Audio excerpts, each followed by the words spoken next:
Hey guys, Jim back again, bringing you guys on the MMA fight prediction video. And this time we're going to be doing the UFC on Fox 7's co-main event featuring the former two-time UFC heavyweight champion Frank Mir when he takes on Strikeforce heavyweight Grand Prix champion Daniel Cormier.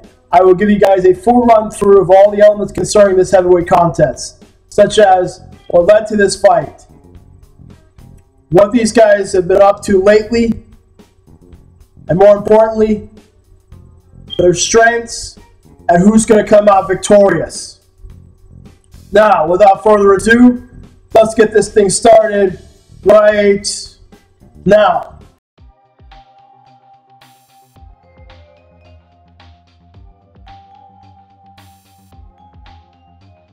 Now, after Daniel Cormier dispatched Josh Barnett to win the Strikeforce Heavyweight Grand Prix tournament, he needed an opponent to finish his final fight on his Strikeforce contract so he could move over to the UFC and face the best of the best. However,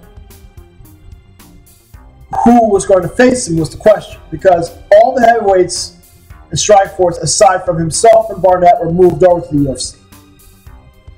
So in response to that, the UFC sent over former heavyweight champion Frank Mir, who just recently lost to JDS for the heavyweight championship of the world, and who would like nothing more to get himself back into contention. What better way than to fight a number 3 or number 4 heavyweight in the world than Daniel Cormier?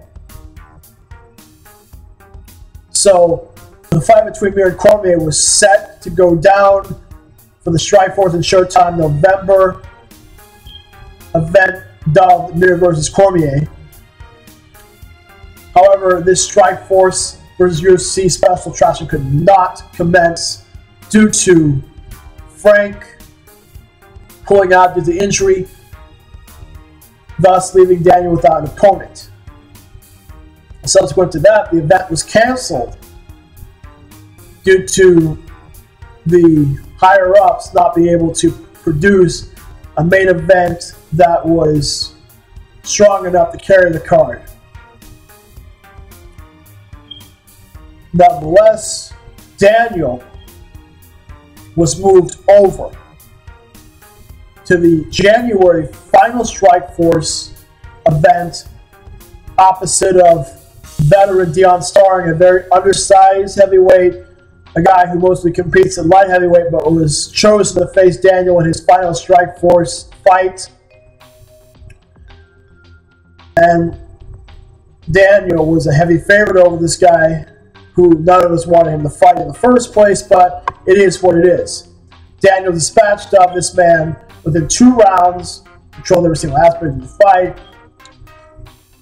and got the ground and pound TKO victory. Post-fight, called out Frank Mir and John Jones and told the world what his intentions were for 2013. Frank Mir stated after the fight he wasn't impressed by Daniel's performance, and obviously he's still interested in that fight between himself and Cormier. However, the good news is the fight's going to happen because, according to MMAJunkie.com, it will happen at UFC on Fox 7, April 20th, 2013 in San Jose. Coming into this fight, Daniel was riding a wave of momentum, 11-fight win streak, 5 knockouts, 3 submission victories to his credit,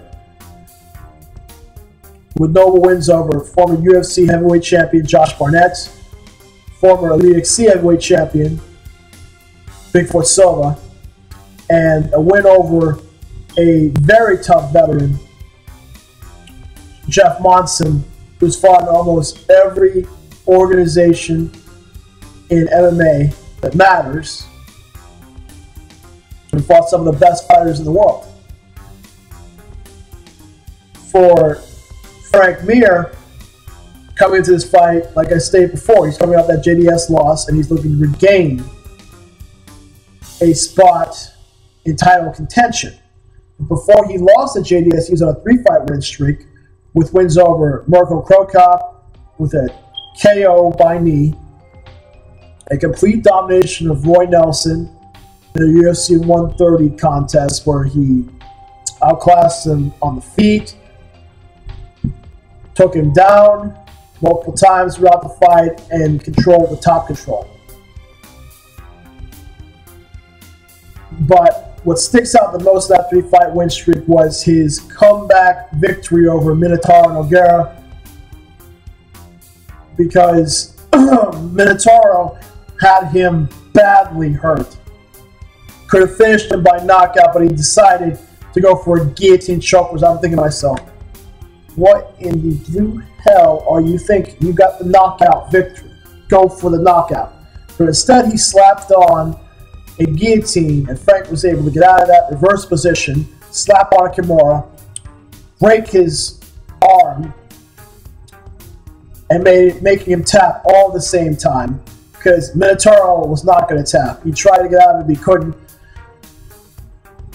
So Frank broke his arm as a response to that.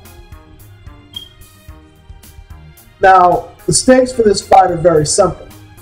For Frank, it's another step en route to getting back into contention for the heavyweight championship of the world that is held now by Daniel Cormier's training partner, Cain Velasquez. For Daniel Cormier, he wants to avoid fighting Cain Velasquez if he wins against Mir. He wants to drop down to 205 and fight Johnny Bones Jones for the light heavyweight championship of the world, and become the new UFC light heavyweight champion. But his road starts with Frank Mir. Now, as far as who's going to win this fight and how, that'll be coming up next.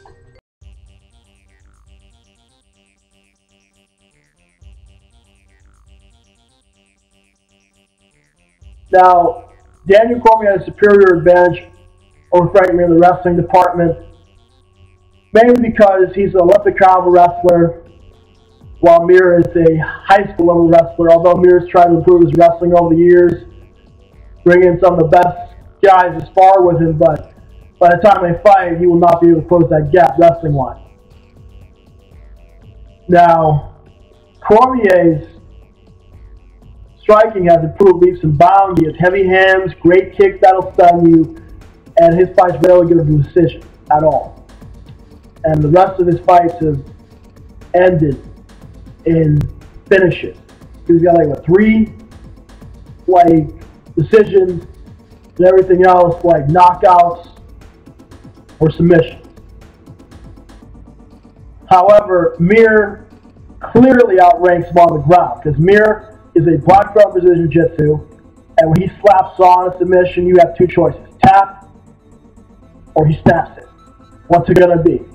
Be smart like Brock Lesnar and Antonio Hardknock and tap out and fight another day, or not be so smart like Tim Sylvia and Antonio Nogueira and get your limb broken and be out for like a year to 6 to 8 months, depending on the severity of your injury. What's it gonna be? However, Frank is much more experienced than Daniel standing up as well. He's been in the game a lot longer than Daniel. He's got like a black belt in Kempo Karate. He's got much improved boxing and Muay Thai skills. And he's got some heavy hands as well, because he did rock Czech Congo with that left hand to set up the guillotine choke, and the guy, he knocked out Nogueira. And I know what you guys want to say, Nogueira has staph infection. Yeah, his leg was messed up, but his chin wasn't screwed up, so it is what it is, guys. Frank knocked him out, regardless, with his hands. But on the feet, I think Daniel's a lot faster and a lot slicker than him. But that being said, what's really going to dictate the fight is what game plan that Daniel is going to come into this fight with. Is he going to stand up with Mir and avoid the ground game like he did with Monson and Bigfoot? Or is he going to take Mir down and control him on the ground like he did Barnett? Now, the difference between Josh Barnett and Frank Mir is much faster at linking in submissions than Josh Barnett is. And Mir is going to make you pay on the ground. Specifically, if, like, you make a mistake, Brock made a mistake, he walked out of the guard the wrong way and he got knee barred.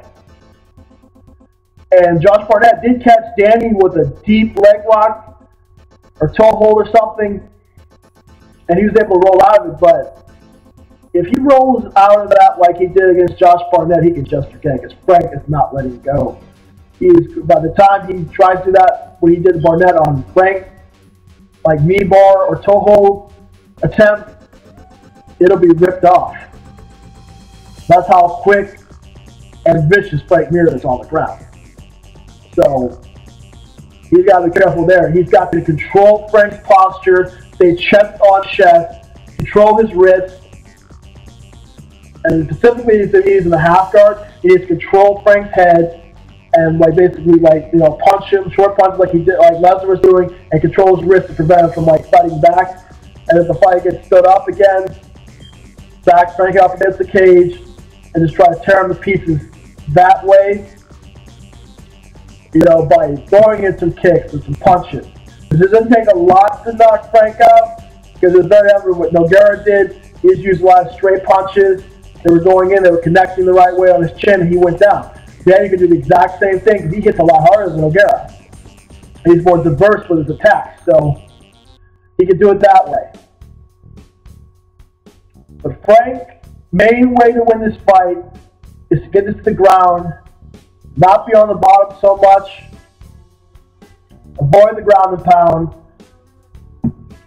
and slap in like a Kimura or a toe hold, a knee bar, whatever he gets his hands on, and break those limbs as quickly as he can to secure the victory. Because this is such an important fight for him, he cannot afford to lose. Because a win for him gives him 1 foot in the door to contention, because he's got maybe 2 or 3 fights to get another title shot. But Danny, he beats Mir, he gets a direct title shot. He's not going to fight Kane, because they're teammates, and in AKA they don't fight each other. And plus he's going to go down and fight John Jones or Chael Sonnen or whoever wins that fight, just so we can avoid Dana forcing him to fight Kane. But my official prediction for this fight is that Daniel Cormier defeats Frank Mir in maybe the first 2 rounds or maybe the first round. But then again, can Mir pull the victory off? This is an MMA fight. Anything can happen, but I don't see it happening. I'm going to go with Cormier by knockout or TKO. And he will go on to face the winner of Jones and Sonnen, or he'll face the winner of Jones and Sonnen winner versus the Dan Henderson Leo Machida winner. That's if he wants to wait and cut the weight a little bit more. But obviously, I think he gets an immediate title shot, just because it's a little bit more interesting to see him go against Jones than anybody else right now. But that ends my official prediction for this fight, and I will be back with another prediction for the John Jones versus Chael Sonnen UFC 159 fight this weekend. So, see you then, guys. Have a good day. Jim, signing off. See ya.